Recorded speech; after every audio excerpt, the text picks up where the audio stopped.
and everything like that. And to answer your question, you do need to save 3 to 6 months before you buy that house. Yeah. So why?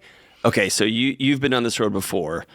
I remember all of the panic and, well, most of it was in my chest, but in my home when we were bringing home our first kid.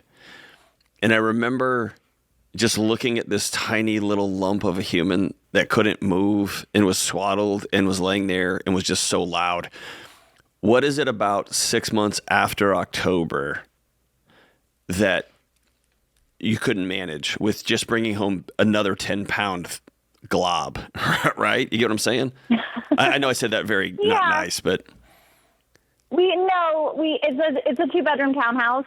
So with 2 kids already, a boy and a girl. This is another girl. I mean, they could share rooms. We could make it work, but it's just getting a little tight. Yeah, for sure. I get that. And here's the thing. It is going to be tight.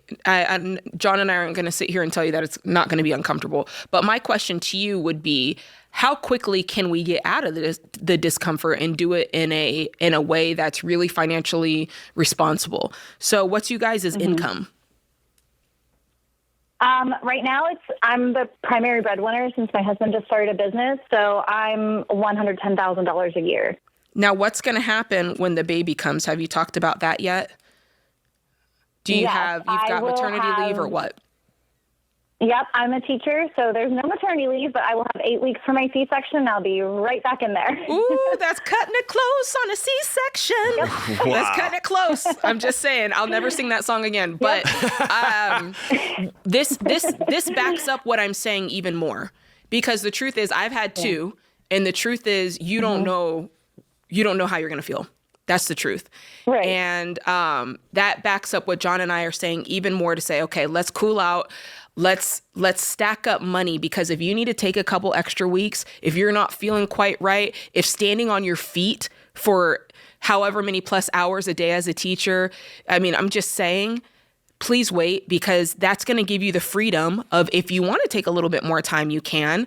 So yeah, I would do that.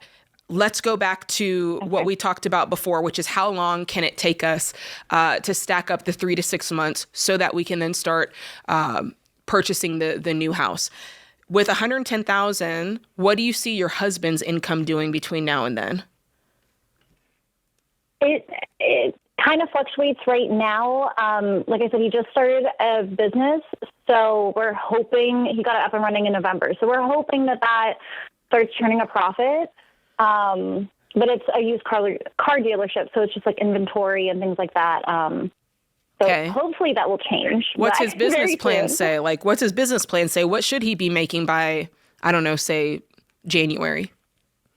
Yeah, he's hoping to have about $6,000 to $10,000 a month. Okay. How realistic is this hope?